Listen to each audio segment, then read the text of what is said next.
Good morning student. हम लोग probability chapter read कर रहे थे। तो प्रोबेबिलिटी चैप्टर में आप लोगों को बेस थ्योरम जो बहुत इम्पोर्टेंट था उसके विषय में हमने आप लोगों को बताया था। शायद आपको 2 क्वेश्चंस भी इस तरीके के प्रोबेबिलिटी के हमने कराए थे जिसमें हमने फार्मूले के विषय में भी आपको बताया था। देखिए, हर क्वेश्चन की लैंग्वेज एक जैसी रहती है। मैं एक बार मैं आपको बता दूं, इसमें पहले 2 चीज़ें होंगी, कोई भी 2 चीज़ें होंगी, कोई सी भी एक चीज़ सिलेक्ट करनी होगी, तो वो सिलेक्शन करने की प्रोबेबिलिटी अलग होगी। जैसे मैंने आपको बताया था बैग का, जैसे 2 बैग थे, वो एक फर्स्ट बैग था, एक सेकंड बैग था। फर्स्ट में ब्लैक और रेड बॉल डली थी, सेकंड में भी ब्लैक और रेड डली थी, काउंटिंग अलग अलग है। तो कोई सा पहले एक बैग सिलेक्ट किया जाएगा, तो एक बैग सिलेक्ट करेंगे, उस बैग सिलेक्शन की प्रोबेबिलिटी अलग होगी। उसके बाद उसमें से बॉल निकाली जाएगी, बॉल आपकी रेड आई, बॉल आपकी कैसी आई, रेड आई।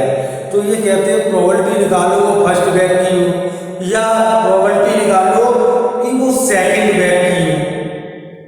तो हमारे में ये प्रोबेबिलिटी आपकी चलती है। ऐसे ही मैंने एक हॉस्टल और डे स्कॉलर वाला एग्जाम क्वेश्चंस कराया था एक्सरसाइज में, आपको ध्यान होगा। उसमें भी यही था कि 60% बच्चे हॉस्टल में थे और 40% बच्चे डे स्कॉलर के थे।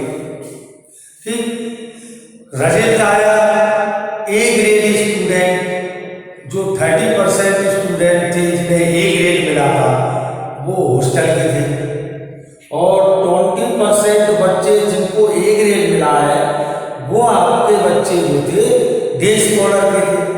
तो हमें ए ग्रेड का स्टूडेंट सिलेक्ट किया, बिल्कुल बॉल की तरह था किया। तो प्रोबेबिलिटी निकालो कि वो हॉस्टलर या प्रोबेबिलिटी निकालो वो डे स्कॉलर हो। तो इसमें पहले हम लोगों को 2 चीज़ें दी जाएंगी, उन दोनों में से एक चीज़ को सिलेक्ट किया जाएगा। सिलेक्ट करने के बाद उसमें से कौन सी इवेंट होनी है, फिर वो प्रोबेबिलिटी पूछी जाती है कि किस इवेंट से आ रही है। ठीक है, तो आज हम लोग उसका थर्ड क्वेश्चन पर भी फार्मूला देंगे, उसी तरीके से चेंज होता रहता है। क्वेश्चन नंबर 3 रीड करेंगे, सॉरी 4 रीड करेंगे। फर्स्ट क्वेश्चन अभी मैंने नहीं कराया है आपको, वो भी मैं कराऊंगा। पहले आप मेरे क्वेश्चनों को समझें। क्वेश्चन नंबर 4 को मैं रीड करूंगा बेटे, तो ये बुक निकाल लीजिए। क्वेश्चन नंबर 4 देखेंगे। देखिए, क्वेश्चन नंबर 4 को हम देख रहे हैं। In answering a question on multiple choice test, important question है, ठीक से समझना बेटे। In answering a question of multiple choice test a student either knows answer और गेसेस। यानी मल्टीपल चॉइस टेस्ट हुआ है, उसमें 2 बातें कह रही है। किसी भी स्टूडेंट के लिए उन्होंने 2 बातें कही है। 2 बातों का मतलब ये है, या तो वो आंसर जानता है या वो गैस करेगा। 2 बातें हो गई, तो हमारी 2 बातें निकल कर आएंगे, ध्यान से देखना। आंसर जानता आएगा, नोज द आंसर और गैसेस द आंसर। ठीक, let 3/4 be the probability that knows the answer.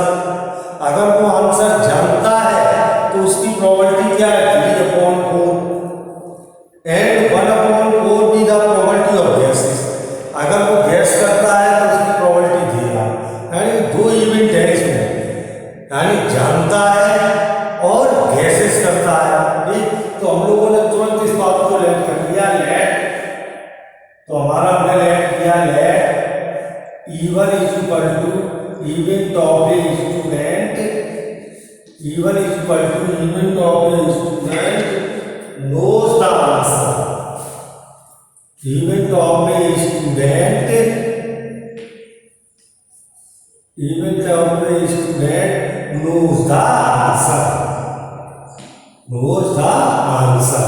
यानी इसमें हमने माना है नोज द आंसर को जानता है। ठीक, E2 मान लिया हमने इवेंट ऑफ ए स्टूडेंट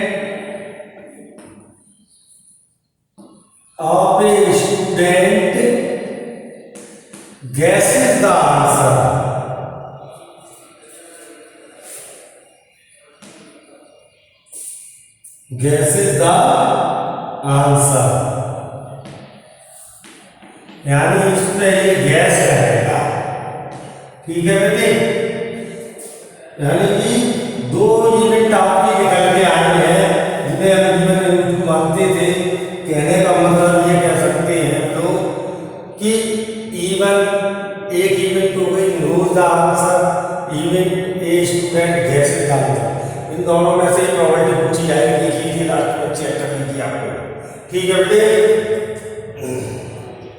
अब कह रहा है वो जानता है आंसर, उसकी प्रोबेबिलिटी दे रहा है कि E1 दे रहा है, ध्यान से चेक कर लो 3/4, और गैस करता है उसकी प्रोबेबिलिटी कितनी दे रहा है 1/4। चेक कर लो, यानी वो जानता है उसकी प्रोबेबिलिटी 3/4 दे रहा है और गैस करता है उसकी प्रोबेबिलिटी 1/4।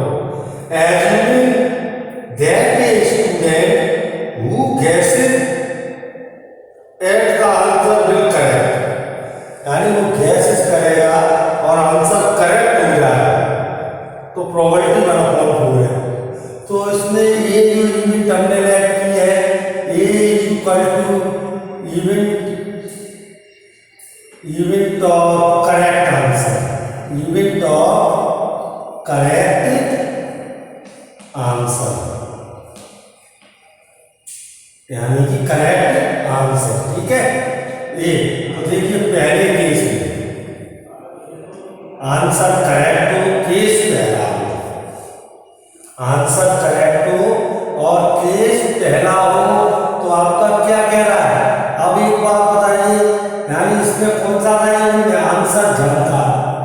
अगर आप किसी के क्वेश्चन का आंसर जानते हो तो 100% करेक्ट होगा, तो उसकी प्रोबेबिलिटी दी नहीं गई है 100% होगी 1। कारण क्या लिखेंगे आप, क्योंकि आप जानते हैं, क्योंकि इसका आंसर आप जानते थे तो 100% सही होगा। जिस क्वेश्चन का आंसर आप जानते हो तो 100% सही होगा।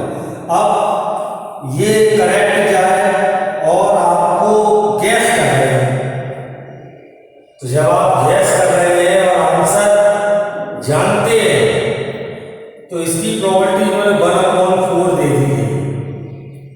दी गई है आपको। What is the probability that student knows the answer जानता हो और आंसर करेक्ट हो। तो क्या पूछा है, जानता होगा, तो यानी कि जानता हो और आंसर करेक्ट हो, ये प्रोबेबिलिटी इन्होंने पूछी है। ठीक है बेटे, तो हम लोगों ने इस तरीके से क्वेश्चन को पूरा फॉर्मेट बनाया।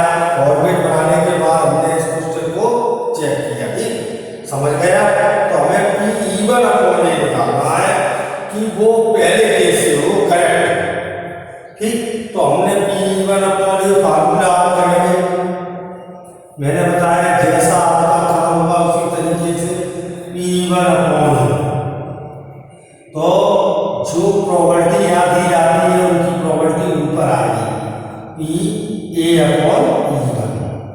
ठीक, नीचे आपकी दोनों आती है, 2 हो 3 हो 4 हो कितनी भी हो, नीचे आपकी सब आएगी प्लस में। ठीक, यहाँ 2 ही 3 आ रहा है, 2 ही हम लोग देंगे E2 और PA/E2 की चेक कर लो आप लोग। ठीक है बेटे, अब इसमें हम लोग ये सारी वैल्यू पुट करेंगे। तो पुट करके मैं आपको यहाँ शो करा रहा हूँ E1 अपॉन A निकालना है, आंसर करेक्ट हो और जानता हो उसकी प्रोबेबिलिटी है। तो P1 हमने अभी फाइंड किया था, फिर फाइंड किया गिवन में 3/4 इंटू PA/E1 कितना आया हमारा 1। नीचे आपके दोनों आ जाते हैं 3/4 इंटू 1 प्लस P2 कितना दे रहा था 1/4, PA/E2 कितना दे रहा था आपको 1/4। 3/4 प्लस 1/60 कैलकुलेट करिए तो आपका हो गया 3/4। ये कैलकुलेट करेंगे हम 30/16 आएगा, चेक कर लो। तो ये आ गया 3 इंटू में 60/4 मल्टीप्लाई 30। 4 से ये कैंसिल कर दीजिए आप, 4 टाइम, कितने टाइम? 4 टाइम। तो ये आ गई प्रॉपर्टी 12/30। प्रॉपर्टी आपकी निकल के आई जब वो आंसर जानता हो और आंसर आपका करेक्ट हो। ठीक है बेटे, तो ये चीज हम लोगों ने इस तरीके से आपको कैलकुलेट की। एक और क्वेश्चन आपको दिखा रहा हूं, क्वेश्चन नंबर 5 वाला भी आप देखें। आप थोड़ा सा आप समझ रहे हैं कि अभी बीमारी का वजन दौर चल रहा है और ये भी क्वेश्चन बीमारी वाला है, इसे हम लोग लास्ट में कर लेंगे। तो क्वेश्चन नंबर 6 को पहले देख लें, क्योंकि ये भी एक डिटेक्टिंग सर्टेन डिसीज क्वेश्चंस है। तो हम अभी वैसे भी बीमारियों से गुजर रहे हैं, देश पूरा गुजर रहा है, तो अभी इस क्वेश्चन को ब्रेक दे लें। 6 क्वेश्चन देख लें, बहुत इंपॉर्टेंट है, इजी है। बोर्ड ने इसको 6 मार्क्स में, शायद हो सकता है इससे 2018 वाले या 19 वाले सेट में पेपर में आया है। तो इस क्वेश्चन को देखेंगे, बहुत ही इंपॉर्टेंट है। देयर आर 3 कॉइन्स, ये पहले देखें। देयर आर 3 कॉइन्स मतलब 3 सिक्के हैं। 1 इज 2 हेडेड कॉइन, यानी एक सिक्का ऐसा है जिसके दोनों तरफ हेड है। मतलब कहने का मतलब है दोनों फेस में हेड ही हेड बना हुआ है। जैसे आप देखते हैं शोले पिक्चर में अमिताभ बच्चन के पास था, उसी तरीके से है, दोनों तरफ उसके हेड ही है। यानी कितनी बार बैठो हेड ही आएगा। ठीक, एनोदर इज बेस्ड कॉइन। देखिए बच्चे परेशान होते हैं बेस्ड कॉइन और अनबेस्ड कॉइन। देखिए अनबेस्ड कॉइन जो हमारे पास होता है सिक्का, नॉर्मल हम लोगों की जेब में होता है, तो वो अनबेस्ड कॉइन होता है। तो उसमें हेड और टेल आने की प्रोबेबिलिटी इक्वल होती है, वो अनबेस्ड होता है। एक होता है बेस्ड कॉइन जिसमें हेड आने की प्रोबेबिलिटी ज़्यादा हो या टेल आने की ज़्यादा हो, तो वो बेस्ड कॉइन होता है।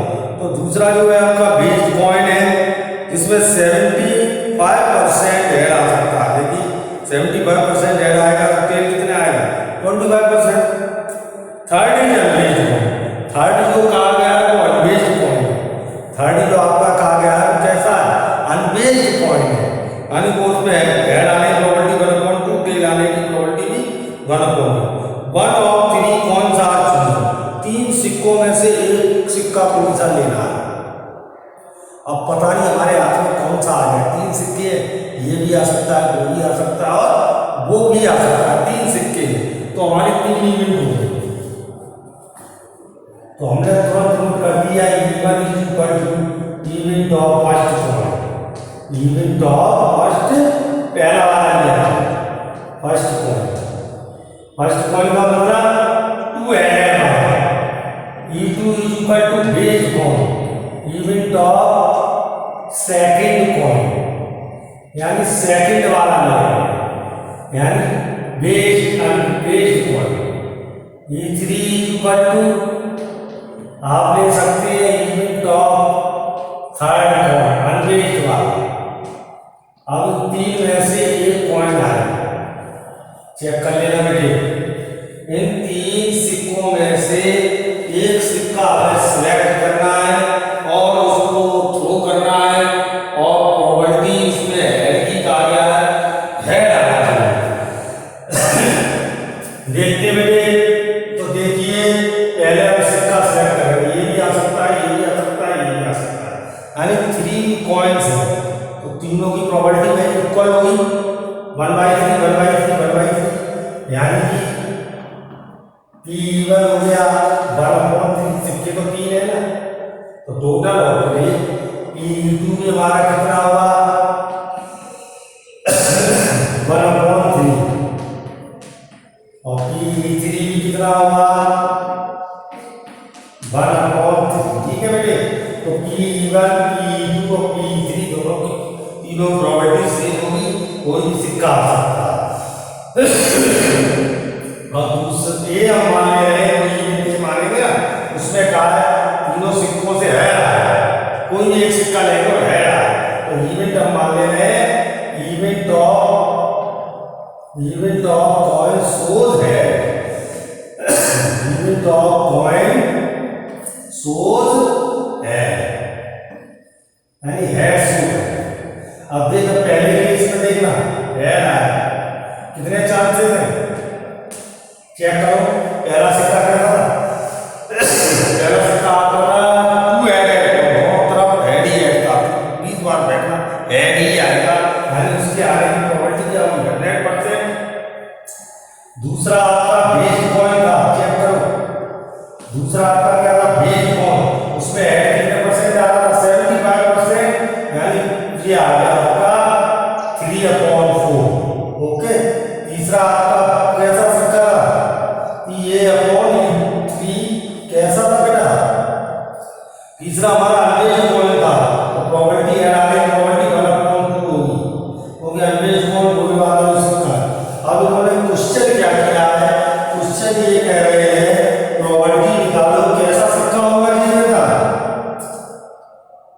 2 हेडेड कॉइन, यानी कैसा होना चाहिए 2 हेडेड कॉइन। इसका मतलब फर्स्ट वाला का मतलब 2 हेडेड कॉइन होना चाहिए, हेड आने के लिए हमको ये फाइंड करना है। ठीक है बेटे, हम लोगों को ये चीज फाइंड करके देनी है। तो इवन अपॉन 3 इवेंट है, इवन अपॉन ए फॉर्मूला हम लोग बनाएंगे। ठीक, तो देखिए चेक करें आप, हम इवन अपॉन ए लाएंगे, चेक करो ऊपर तो देखा वही इवेंट आएगी जो आपसे इवन पहले सिक्के से हटाने की प्रॉपर्टी, नीचे तीनों आ जाएंगे, पहला P1 और PA/E1,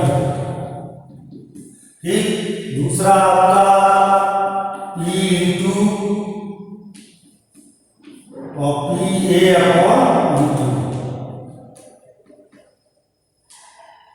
और तीसरा आपका P3 और PA/E3। नीचे सवाल है, ऊपर किसी पूछी जाएगी भैया, तो P1 आपने कितना निकाला था बेटे 1/3, और PA/E1 कितना निकाला था 1 आया था, और नीचे आपका 1/3 में 1, P2 आपका